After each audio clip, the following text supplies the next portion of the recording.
Okay, so first of all, everybody should know that we are moving the book signing because we started late here. We're moving the book signing to after the debate.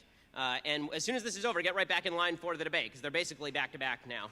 So just be aware of that. And I have no opening statement, so I'm happy to take as many questions as you want to give. So charge in line. There it is, right there.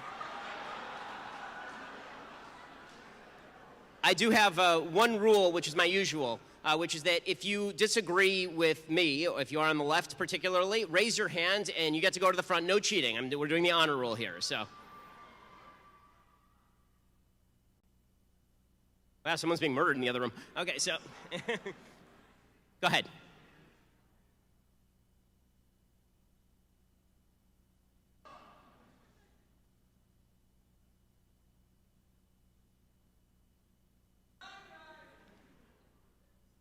I'll sing show tunes in the meantime. You can ask the question, I'll repeat it.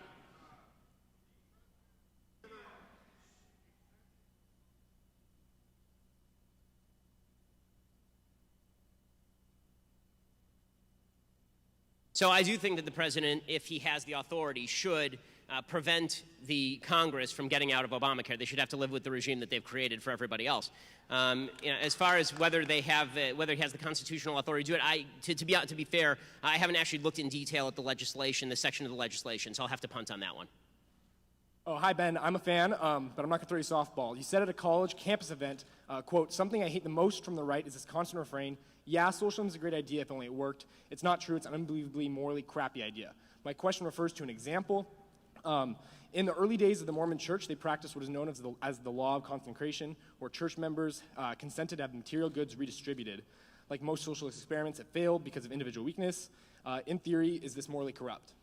So here's my view of economic systems as a general matter. There's a difference between how you handle your family and how you handle the broad economy. So in my own family, we are socialists, meaning that my wife and I share a bank account, right? It means that my children can rely on me to take care of them. That's a socialist system in the sense that we all pool our common resources and then, from each according to his ability to each according to his need. But that's my family. It doesn't work when you're talking about a broad range of people with a vast difference in priorities. And what you see very often in religion, and this is true with regard to, for example, the Old Testament talks about why it doesn't like interest payments. Okay, that's in the context specifically of, basically a familial Jewish tribe. If you look at the New Testament, when it talks about how all of the disciples shared everything they had in common, it's specifically talking about a group of people who are treating each other as family. That doesn't extend out to an entire society. Every time it's tried as an entire society, it ends up destroying the society because you can't get everyone to consent to a common set of goals that would require me to do more work on your behalf. I don't love you enough for me to give you my stuff. You don't love me enough to give you to give me your stuff, nor should we have to. So, okay. Thank you. Hi. Howdy. Okay, so I was wondering, what's your opinion on our president, Donald Trump, delaying the movement of the U.S. Embassy from Tel Aviv to Jerusalem? I mean, he promised that he was going to make the move. He hasn't made the move. I mean, it's that simple to me. I don't see any rhyme why he shouldn't move the embassy. I know there was a theory that was going around that maybe Prime Minister Netanyahu didn't want him to move the embassy. I've seen no evidence to that effect. In fact, I've been told by people in the know that Prime Minister Netanyahu said precisely the opposite, that he would very much prefer if President Trump would move the embassy. The Congress is, for more than a decade, been pushing the executive branch to move the embassy. There's really no excuse for it. And I understand that he says it's a delay and eventually he'll do it, but it seems to me the timing should not be material, especially given what's happening right now. Proof that if you were to attempt to internationalize Jerusalem in any way, it would immediately fall into discrimination, violence, and brutality. Thank you. Hi, Ben. Howdy. I'm doing research currently on whether or not flat tax is better or marginal tax rate for income taxes. So I would like to hear from you for why we should have a flat tax / regressive tax, or the argument for that. Okay, so I have a basic moral argument against the progressive tax rate, which is that just because I am making more money does not mean that you should be able to take more of a percentage of my money. Percentage is by nature fair. I mean, 20% of my money is more than 20% of your money unless you're making an enormous sum of money. So the fact that there are people who think that you ought to pay more money just as the more money you make, there's no real moral argument for that other than I want your money and you make a lot of it.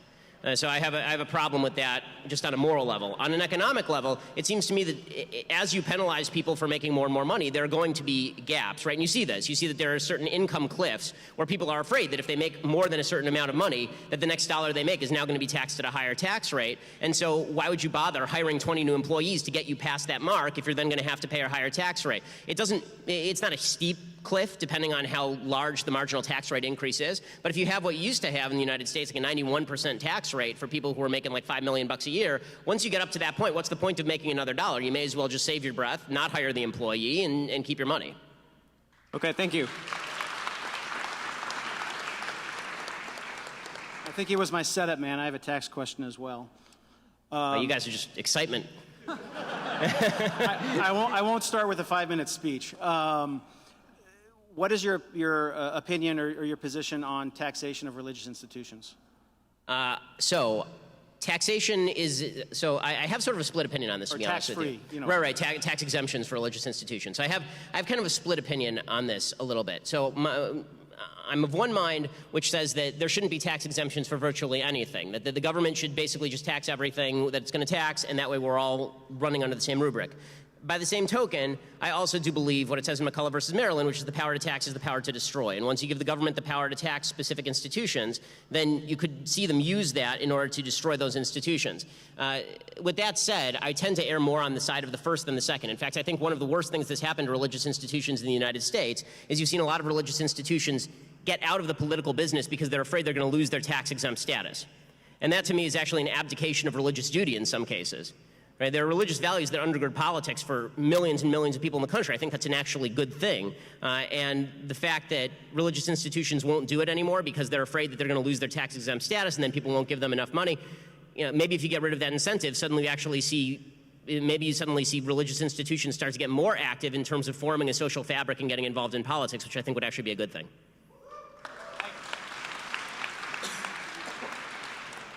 Hey, Ben. I was just in the previous panel listening to the infighting among Republicans, and it was quite frankly depressing. And coming here is actually inspiring, seeing how many people came for you. But I'm just wondering, what ideas do you have that for us to stop the infighting, to get together and not look at each other as enemies? So I think that we have to, number one, stop attributing nasty motives to one another. I think that there's an attempt by people on both sides to attribute nasty, and when I say both sides, I mean really both sides of the Trump question, because that seems to be the big dividing conservatives right now. On the one hand, you'll have people who are like me, who didn't vote for other candidates, and some people who are like that will say that Trump voters, they have bad intent, and that they bought into everything that was bad about the man, and they sort of malign Trump voters as though they did something deeply wrong.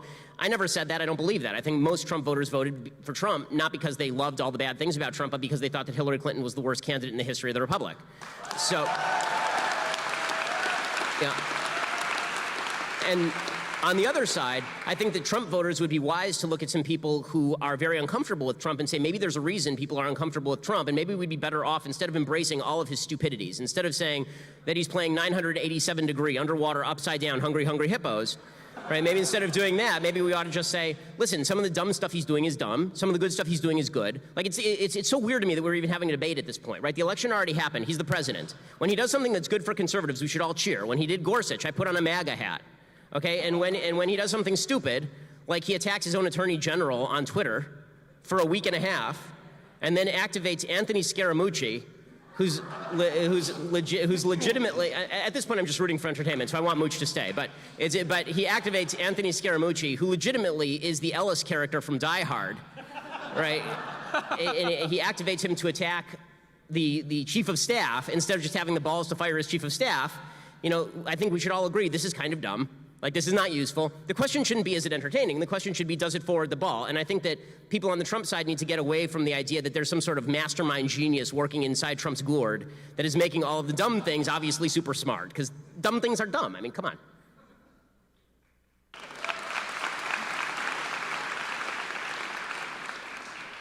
All right, so bear with me, Shapiro. I had this all written on my phone, but my phone died on the way here, and I left my charger in the car, and I'm wearing a bullet belt, which takes maybe 5 minutes to take off. So I'm not running through the metal detector again. So I don't really stand with either party. I was raised Republican, but I side with you on a lot of things. I'm called an anarchist centrist. So a weird label. But All right. it's a weird, yeah. I can't think of a better one. Apparently no one else can, other than maybe mutualism. But okay, so my question is, and this isn't an attack, and maybe this is indirect. I could go over this for hours, but this is the best way I can say it. Do you think either party will push in the next 4 years to decrease income equality and return power, opportunity, decent wages, and liberty of the working people of this great country, and truly push to fight against the great favor and power and liberty and opportunity that is so very much in the lap of the super rich industrial elite? Or will both parties continue to serve the elite as they have for many decades? Okay, so my first problem is I fell asleep halfway through the question. But like I said, I don't know how else to word this. But it's. I don't know how else to word this. I spent 20 minutes trying to figure this out with my buddy, and he's like, I don't know how else to word this. It took you 20 minutes to say it, too. Yeah. Here's my feeling. Number one, I don't care about income inequality. I care about the idea that there are people who have actual obstacles to success. That's not the same thing, right? If you have somebody, you know, I've been in the 1%, I've been outside the 1%. I hope that all of you one day are in the 1%. The fact that I am now in the 1% is nothing from you, right? I didn't take any money from any of you guys, and I would challenge you to, take me to the cops if you think I stole something from you, because I certainly haven't. So the idea that that is a chief problem in the United States, I just don't agree with. But if the question is, does either party have a real incentive to help the American people, the answer is no. Both parties have an incentive to engage in the rage machine. I wrote an entire piece about this for National Review. Right now, what you have is an angry moment. Everybody is pissed about something. But the question is whether your anger is justified. Right? If you're a good person and you're married and you're getting angry about something and you want to have a good marriage, the first thing you should ask is not what did my spouse do to me? The first thing you should ask is it justified that I'm angry? Like, am I really doing the right thing here? And in politics, the same thing is true. Political parties don't have an incentive to do that. So say, for example, you're living in a dying Midwestern town where all of the jobs have moved overseas because of competition, or because of technology, you're no longer going to get that job at the factory. Like, it's just gone. It's not coming back. So you can be pissed at something, right? So the Democrats say what you should be pissed at is you should be pissed at all the people on Wall Street who obviously screwed you, and that's why you don't have a job in this industry where a machine's doing your job. And on the right, you have a bunch of people who will say, well, it's China, right, or it's Mexico. And let's be real about this. The fact is that a lot of those jobs are gone because technology moves forward. I mean, you don't have the same economy that my parents had, where my mom worked at a company for 20 years. And since I got out of law school, I've probably worked 5 or 6 jobs, and that's not unusual. People are moving more and more often now. But no one's willing to say that. Because if you say to somebody, your anger is not justified, the best thing that you can do right now is recognize that no one cares enough about you to get in your way. Go out and make something of yourself, and we'll try and find resources for you, on a social level, not a governmental level. We'll try and go out there and raise the money so you can go to college. We'll try to raise the money for you so we'll try to give you the job opportunity so you can get your start. But that's the best way to get ahead, not to sit and bitch and moan about politics. Unfortunately, those politicians lose. That's what they do. Right? I'm not in the business of getting votes. And so I can say all these things. But if you're a politician and you say to your own constituency, you're pissed, but your reason for being pissed is really bad, how about get your shit together? Right? Then... If I can add one more thing, what is the solution if half the labor jobs are maybe gone to robots in the next 20 years? So I think that if we reach the point where we have the replicator from Star Trek and all goods are, plentiful across the board, and there is no more poverty essentially because the cost of things becomes zero, then you can start talking about a universal basic income. But until then, scarcity is what drives the economy. There has not been a magic shift in jobs. We still have as close to full employment as you can have if you trust the U6 unemployment statistics. Oh, yeah. And so the idea that we're on the verge of half the country being unemployed and everybody's going to be wandering the streets selling Oxy, it's happening. It's happening in some places in the United States, but the idea is that there have always been these labor shifts. Right. Well, I'm not implying that's going to happen soon. No, I understand. And I understand there are a lot of people asking that question that are not just you. Right. But I think that we should probably focus on the problems that are now and 5 years and 10 years in front of us, right, as opposed to the future when technology becomes so grand that I don't even have a job. There's somebody up here, speaking in computer language to you. Thank you. I appreciate it. Thank you for your time, sir. Hi, Ben. Howdy. Can you hear me? I don't know where all the leftists are. They didn't come to the front, but I used to be a leftist. You converted me about a year ago. Thank you. I appreciate it. Really? Wow. Okay. It's like an AA meeting. I didn't expect that. I didn't have a speech prepared. But I'm also a gay Jewish Republican from New York, of all places. No, that's weird.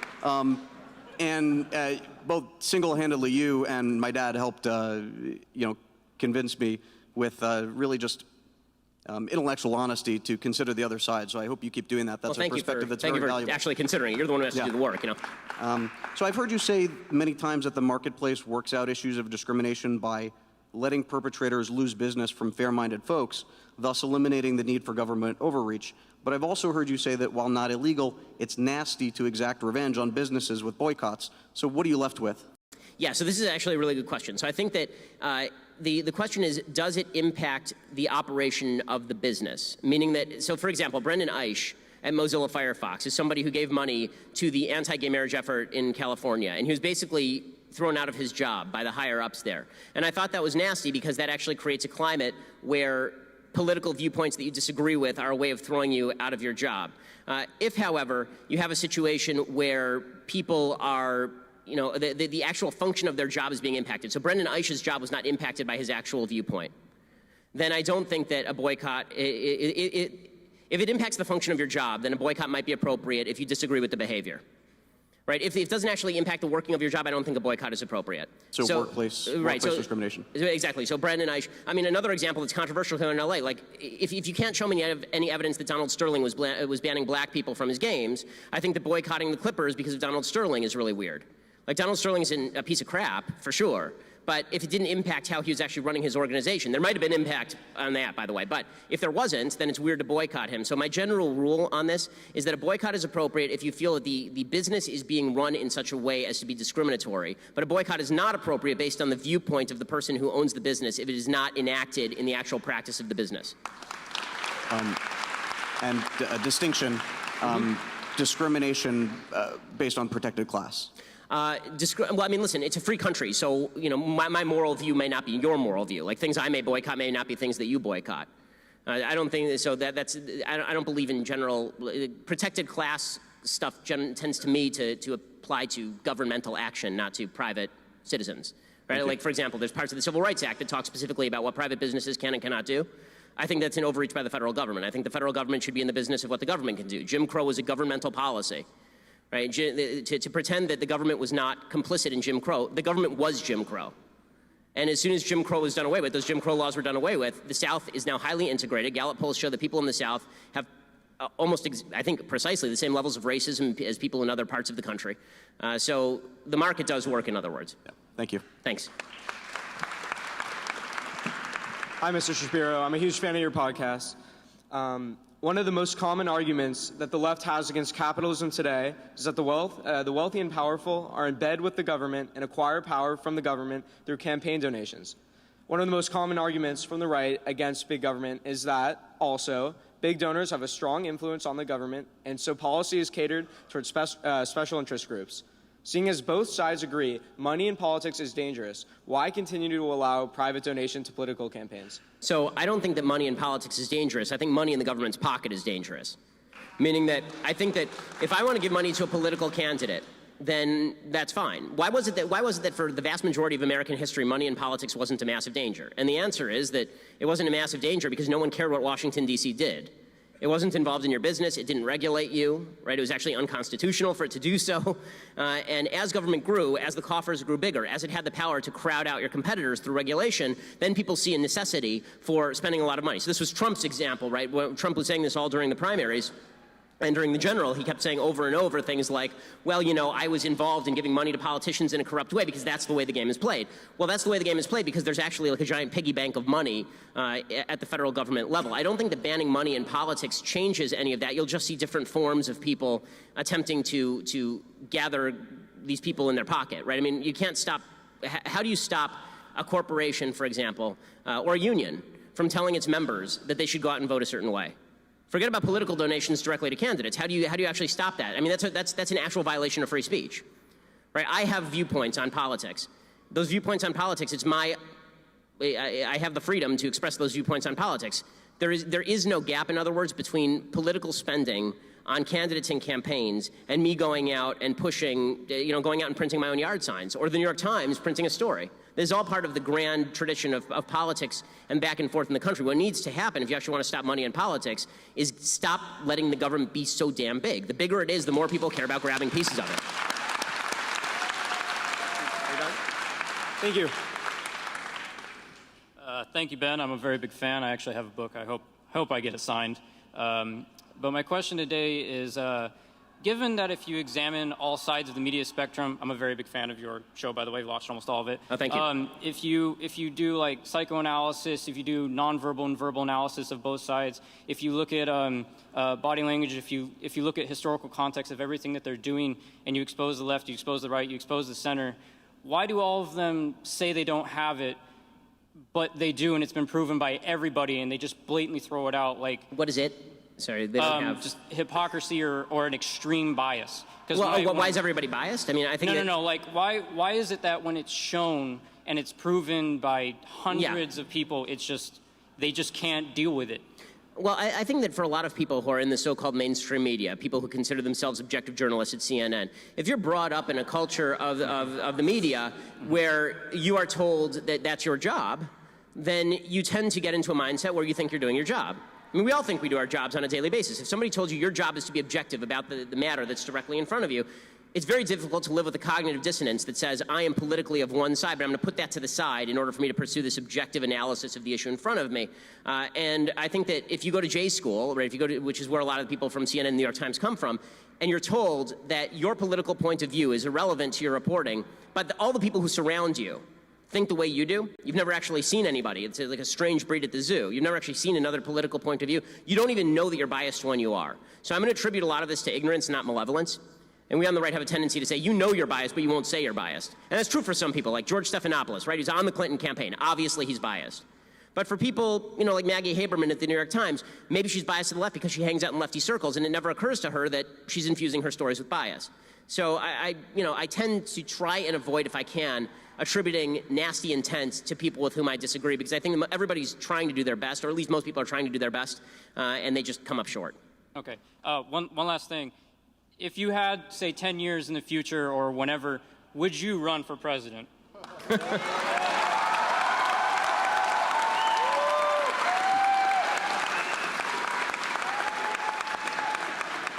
Well, I mean, 10 years from now, I'm fairly certain it's going to be Ivanka versus Michelle. So I may be crowded out of the primaries. But I would never say never to anything. Thank you.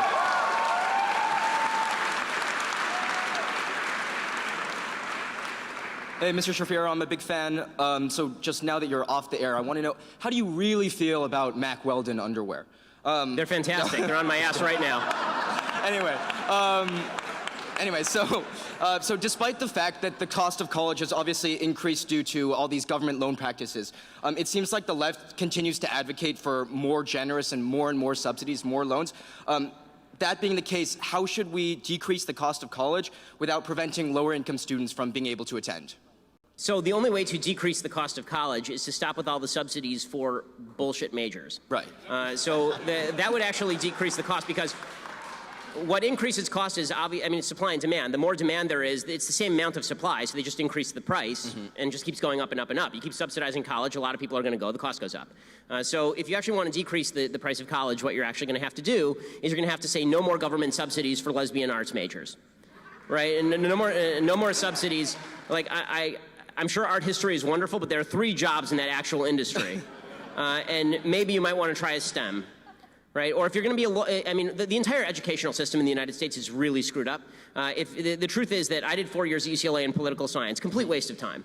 Right? I could have gone straight to law school and apprenticed with a law firm and done it that way. That's the way we actually used to do these things, and that's the way they do these in other countries. Right? There are other countries that do this, where they say pick a track when you're 18, and now you're on that track, and you go and you intern and you actually work in this job.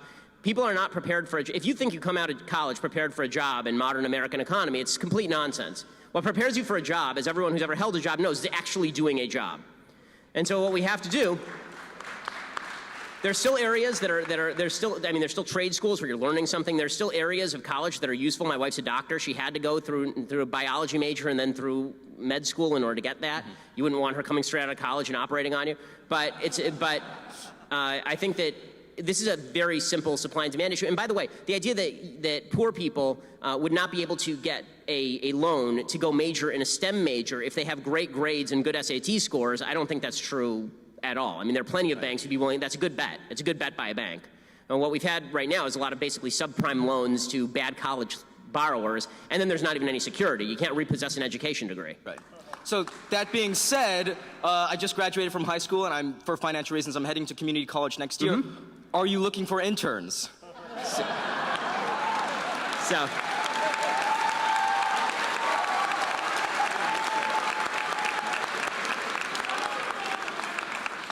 So California has pretty strict laws on internships. So we're trying to set up an internship program right now. If we do, I promise, I will put that out there on Twitter. Remind me that you're the guy who asked me the question at Politicon about it. You'll go to the top of the pile. Thank you so much.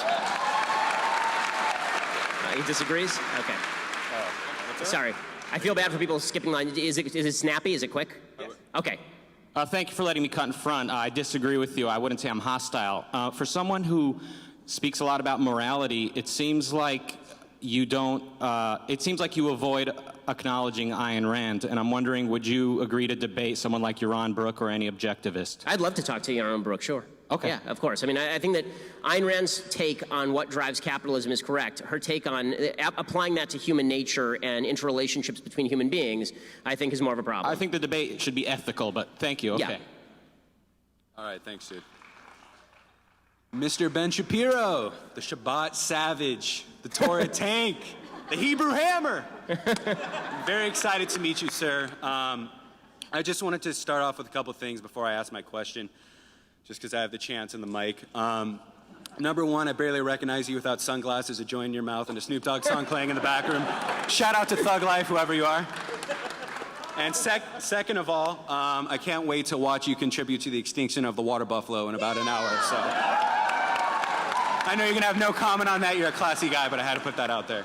All right, my real question is, though, it's pretty serious. As a Jew, I've seen a lot of anti-Semitism recently in the past year or two. I mean, I expect it on the left. It takes the form of anti-Zionism, anti-Israel. They embrace people like Linda Sarsour. Keith Ellison is, one of the head members of the DNC. But what I've seen a growing trend, very disturbing, is on the fringe right, the alt-right. We've all heard, you've been attacked by them. I've seen some very just flat out, anti-Semitic, just crazy, the Jewish question, Jews run media, Jews are behind literally everything. And, growing up, my parents were conservative and we were, Jewish conservatives, we were always, out of the orthodoxy, most Jews are liberal. So, I always thought the right was very welcoming towards Jews and welcoming towards Israel, and I still think they are, but why do you think there's such an increase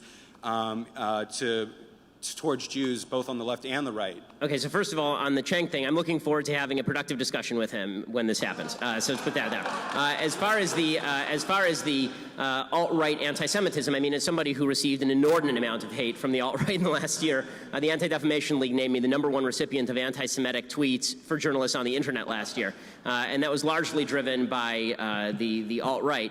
I think that people need to understand what the alt-right actually is, and people who think they're alt-right. So not everybody who likes memes is an alt-right person.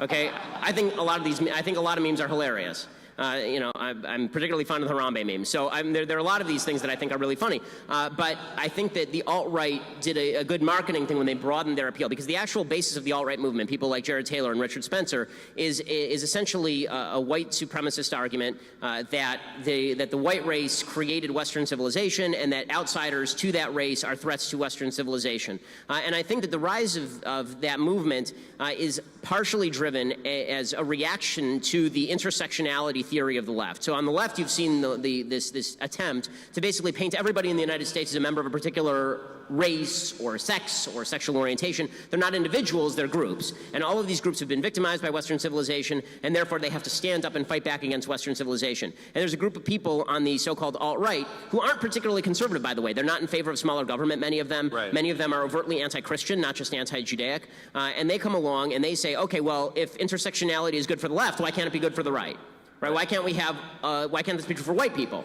Right? If there's an interest group for black people, why not have an interest group for white people? And I think that that reactionary tendency gained some steam during the last election cycle, and because they consider themselves to be politically incorrect more than just wrong, they glom onto a person they consider to be politically incorrect, which is President Trump. Okay. And they used him as sort of an avatar. And I think that some of that's unfair. So that's why I think you saw the rise of this. Do I think it's more than a small movement? No. I think it's a very small movement. I think that when people suggest that it's taking over the Republican Party, I think that's nonsense. I think that there was an attempt by the alt-right to broaden itself out and pretend it was something that it wasn't. It was just people who were disaffected with the establishment. Okay, then I'd be alt-right. I think the establishment sucks. Right, I was a Tea Partier, but that's not what the alt-right is. And those are the people who are really driving a lot of that on the right. All right. Thank you, Ben. Appreciate Thanks. it.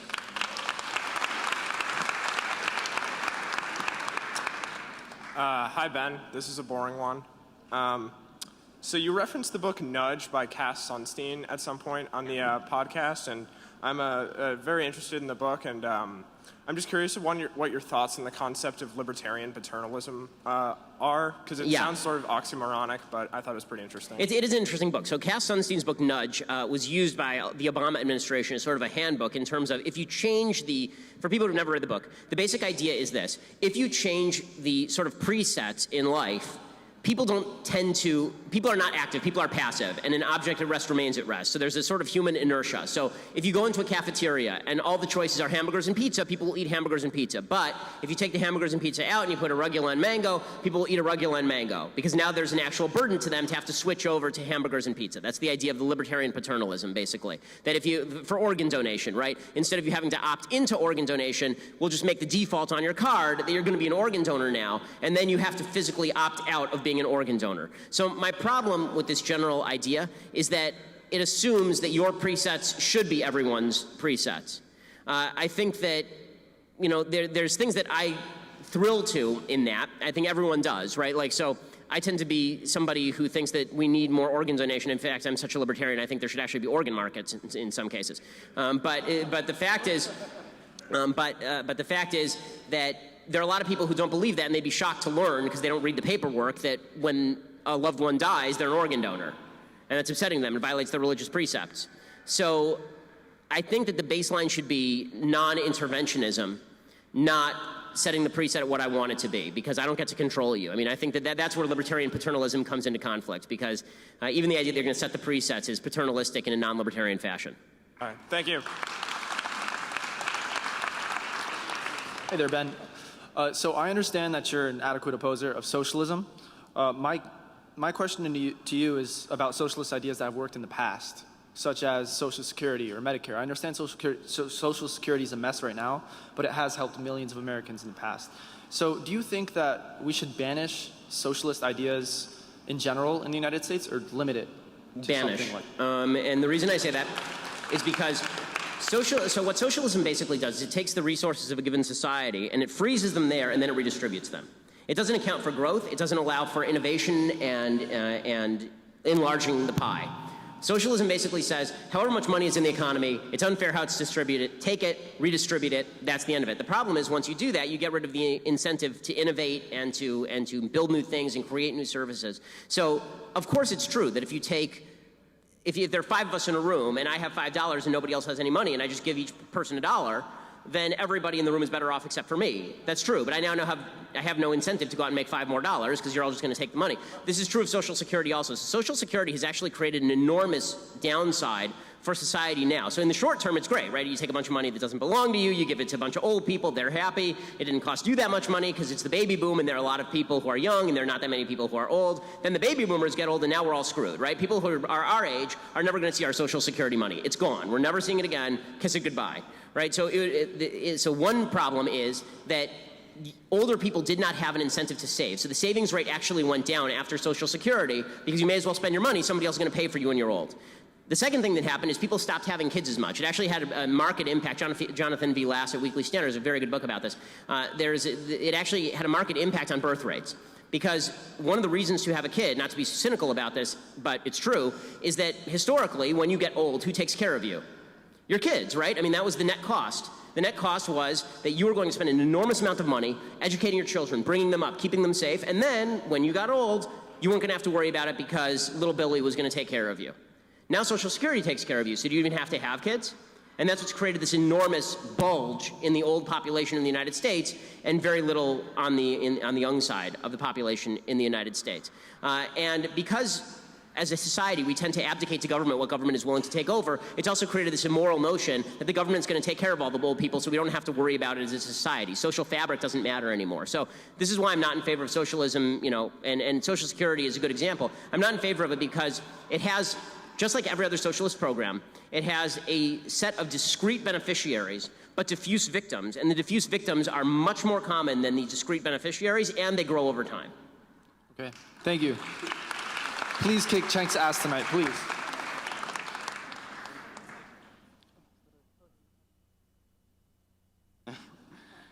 Hey, I have two questions. One's political, the other one's much more important. In your opinion, what's the best course of action towards North Korea? And the second question, what is your prediction for the end of Game of Thrones Season 7? Okay. I, too, am much more fascinated with the second question. In fact, I'm very sad that I'll be signing books for you instead of watching it tonight. But so I love all of you, but Game of Thrones is on. Come on. As to the first question with North Korea, I wish I had a simple answer for you. I don't think there is one. Just like every other problem that festers in American foreign policy, this is a problem 50 years in the making, and it's not going to be solved overnight because they have 13,000 pieces of ordnance pointed at Seoul. Even if we were to try and take out the Kim regime, there's a good shot that if they thought they were going down, they'd start firing ordnance into Seoul, and there are millions of people in Seoul. You could easily see hundreds of 200,000 people being killed by the Kim regime as they go out in a final conflagration of glory. So the options become very limited. I think that what President Trump was actually threatening today is the right course of action. You actually do have to put some significant, heavy economic pressure on China if you want them to oust the Kim regime. By the way, I think that is the best case for sanctions on China. I don't think that trade is a good reason for sanctions on China. I think that this is a good reason. The human rights reason is a much better reason for sanctions. So that seems to me the only real method that is available to us other than a very risky operation. Now, again, maybe I'm wrong about that. I'm not sitting with the Joint Chiefs of Staff, so maybe we have some military options on the table that are really fantastic. I don't know. If we do, we should use them. If we don't, then all that's available to us is the economic leverage that we have at our disposal. As far as Game of Thrones, so now the good part. So as far as what I think is going to happen at the end of Game of Thrones, so I think my business partner Jeremy Boring is fantastic at predicting these things, and he has a beautiful explanation of what's going to happen for the rest of the season. I don't want to spoil it for all the people who are watching because I think he's right on in how it's going to go. I will just tell you what I think the end of the series is going to be. So I think the end of the series is going. I think Dany's going to die. I don't think she's going to survive. I think John will survive, but I don't think he's going to be king. I think what's going to end up happening is he's going to devolve power to a council led by Tyrion. I think that's where this is going, which is going to be really disappointing because they've been fighting over the Iron Throne for 8 seasons, and we've all gotten into our monarchist, feel, and then they go to democracy. It's going to be like, God, have you seen democracy lately? So, but that's where I think that it's going to go. All right, thank you. Hi, Ben. My name is Waqas Khan, and I'm a legal immigrant from Pakistan. Well, thank you for coming. Here and to the country. Thank you for having me, but now I identify myself only as American. Well, thank you for that, too.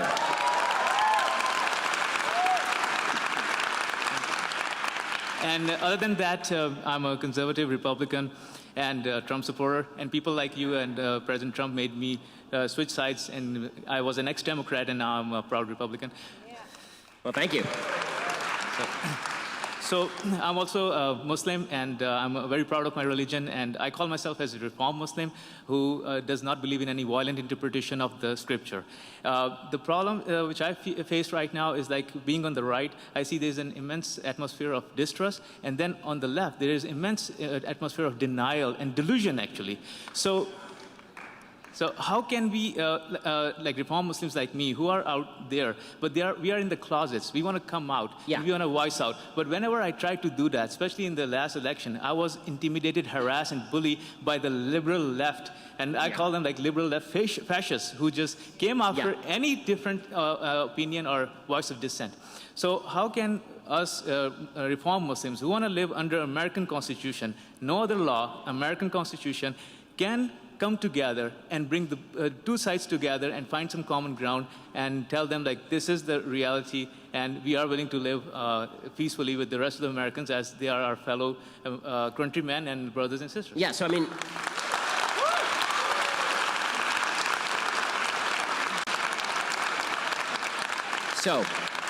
We on the right have an active obligation to provide a loudspeaker for people like you. We have an obligation to provide a loudspeaker for people like you.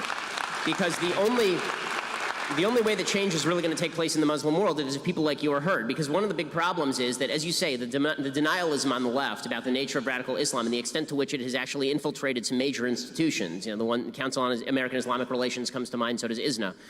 These are major organizations that have a place with law enforcement. They're talking with the White House, both Republican and Democrat. There's denial that happens because these are the most prominent organizations in the country. And people who are reformists or moderates, they're two separate groups, I understand, but they both are, I think, fighting for the same end, which is a reform inside Islam that would do away with violent interpretations of Islam and tamp them down, and push Islam into a reformation, the likes of which every major religion has gone through. Judaism went through it, Christianity went through it, and it's time for Islam to go through it too.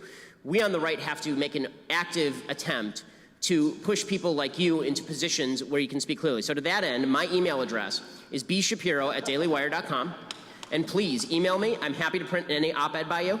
I want everybody who is pushing this agenda to have a louder voice. I want everybody who's pushing this agenda to be given a voice, because on the right we have a tendency to say all Islam is garbage. It's evil. It's terrible. We have to crush it. My view of religion, as a religious person, right, as a person who sits here wearing a funny hat, as a religious person, my view of holy documents is that they are open, obviously, to vast interpretation. There's a lot of violent stuff in the Old Testament, as there is in the Quran, and it is up to people who I think properly interpret their religion to take over the future of that religion and to promulgate it. So I'll do everything I can to help you, and I hope everybody else in the right wing does the same. Thank you very much. I really appreciate it. Can you please tell me your email again? B. Shapiro, first initial last name, @dailywire.com. Thank you. For those of you that think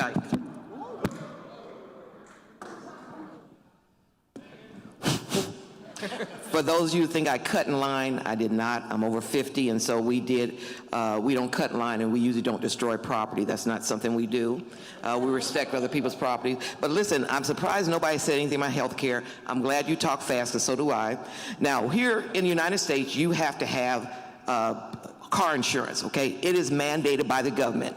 I have a great plan. I pay $200 a month for 3 of us or 3 cars, and I have a $500 deductible. My insurance is great. They take care of me. I also know people that pay $25 or $50 a month. They got a $1,000 deductible, okay? Because there's so much competition that millions of people have to pay, the premiums are very low. With this new health care plan I'm seeing is why they can't do that. The problem that I see is that the government is trying to get in things they're not supposed to be involved in, okay?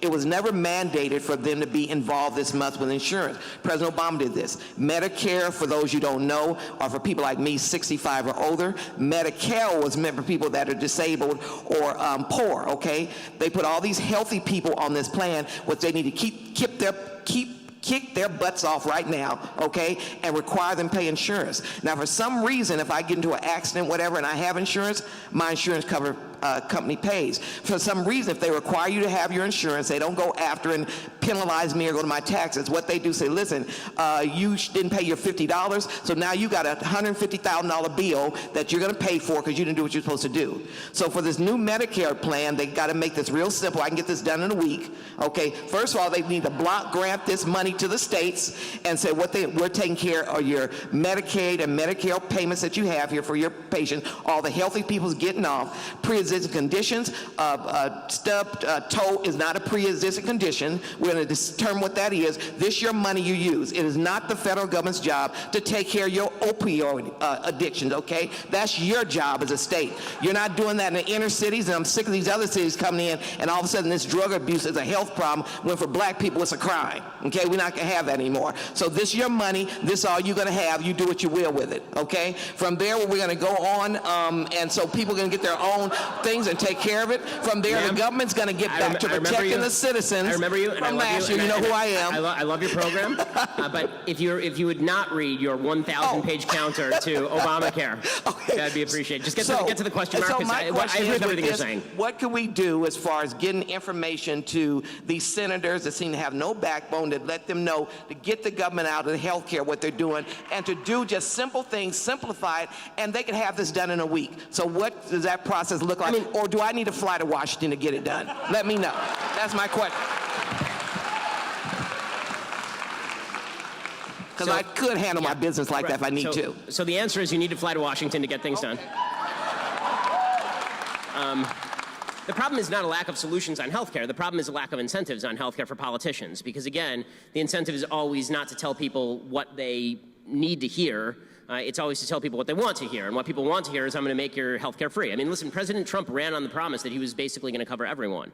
Like, we all say that he ran on the promise of Obamacare repeal. That's true, but he also made the promise he was going to cover everybody's health insurance. He said everyone will be covered, right? And it'll be cheap, and it'll be the easiest thing in the world. You can't have all those things at once. That's not the way it works. So, you know, I could give you my whole healthcare spiel, but I think that, that the lady did a pretty good job of it, so. Hi, Ben. First off, I want to thank you for everything you do. You really helped me discover different politics outside of just the liberal left, forcing everyone to think a certain way. This week you were in front of the Congress discussing people being canceled when they want to speak out of campus. Do you really think that legislation is the way to go to help solve this problem? Okay, so before I start, I see a lot of people are leaving because they want to get in line for Chank. I totally understand. It's fine with me. Okay, the second thing. I still love you, though. I appreciate it, dude. And I love that beard. Okay, so so as far as the legislation that's being pushed in Wisconsin, for example, there has to be some sort of repercussion for administrators who refuse to abide by the law. We cannot have a situation where people break the laws in Berkeley or at University of Wisconsin or at Cal State LA, and the administrators do nothing, and then there's no repercussion, there's no ramification, there's no remedy that is available to people like me. And so what that piece of legislation in Wisconsin is an attempt to do is it ties the administrator's hands. It basically says, if someone commits a crime, that person will be punished as any person would be punished in this circumstance. It's sort of like mandatory minimum sentencing in law. So I don't see a huge problem with that. I would see a huge problem if they were actually restricting protests as opposed to interference with other people's free speech. May I ask another question? Sure. Also, yesterday they did a cancer censorship. As you can tell, I do words good. They asked this question, and I think I would love to hear your response. Is the responsibility to stop disruptive protesters or Antifa, does that responsibility lie with the school or with the group who brought them in or with the police? It lies with the police. But the schools have very often been asking the police not to do anything. All right. Like, this has been a material problem. Thank you so much. Thanks. Hi, Ben. Hey, how's it going? So you've spoken a lot about the unearned moral superiority of the left and its increasingly socialist policies in terms of economics specifically. I would like to hear what is the compassionate argument for more conservative policies in economics? So the compassionate argument, so two things. One is that empathy is actually bad politics. So empathy makes you a worse person in politics because you empathize with the person who's right in front of you, but you forget about the other 100 people the policy actually impacts. There's a very good book out about this right now. The compassionate answer is, if you want a policy that values both freedom and efficacy, you cannot have redistribution that violates people's rights. I don't think that the leftist argument is a moral one. I think it's actually a deeply immoral and non-compassionate one. The question for compassion is always compassionate to whom? Right? Compassionate to the person you're taking money from? Obviously not. It's compassionate to the person to whom you are giving money. But if you're undermining the entire principle of human sovereignty in the process, that's not compassionate to anyone, including the person who receives the money. That would basically be the argument. Thank you. Thanks. Hi, Ben. So only started getting into paying attention to politics a lot more about a little over a year or so ago. It's been exciting times, man. Yeah, it's been fun. And but when I wasn't paying attention, I felt like I was more on the left. Like I felt like I identified with a lot more of what they were saying because it seemed like it's nice and it has puppies and rainbows and unicorn parts. So when I had those opinions, I felt like it was a lot easier to have conversations with people. Even if they felt you disagreed with them, they thought you were still on their side. You're a nice person. When you're on the left, they assume you're a nice person. Okay, so I have a feeling this will come up. So I don't feel like any of my beliefs changed, but by paying attention to you and other ones, Steven Crowder or listening to other people who left the left, like Dave Rubin, it like showed me that like it's not about what your ideas are half the time. It's just about what party you say you're with. Yeah. So now that I'm on the right, even though none of my beliefs have changed at all, what would be a good way to go about trying to get people to sit down and listen, to understand that like I'm still the same person I was last year. I just view things in a different way than you now. So I think that the first thing that you have to do is you have to determine whether the person that you're actually talking to is capable of hearing. I don't think every conversation is equally valuable. Like sometimes you're talking with somebody and it's clear this person is not going to listen, this person doesn't care, this person wants to see me as bad because they have an emotional stake in seeing me as the bad guy. Don't bother, don't waste your time. Then there's a group of people who have been told that it's okay morally to suggest that you're a bad person without evidence. And it's okay to say to this person, listen, you can't impute to me intents that are bad without any evidence of that. That makes you a bad person. Right? If I came in here and I just said, you're a bad person, I don't even know you, that makes me a jerk. Right? You don't get to do that. And I think that once people see that they're doing that, once you expose that that's what they're actually doing, a good person will say, you know what, I was doing that. Maybe now we can have a conversation about where we disagree on policy. But you first have to get that out of the way, because you're right. This is the number one argument the left makes, is a character argument, right? You're a racist, sexist, bigot, homophobe who hates people. You hate the poor and you want to kill them, right? Yeah, I've heard that one a lot the last year. So. Oh yeah. I mean, it is the fundamental argument of the left. It's a character argument, and the right's not used to it because we're used to making Paul Ryan, insurance adjuster arguments. And the first thing you have to do is you have to do away with the character argument so you can actually get to making the substantive factual arguments.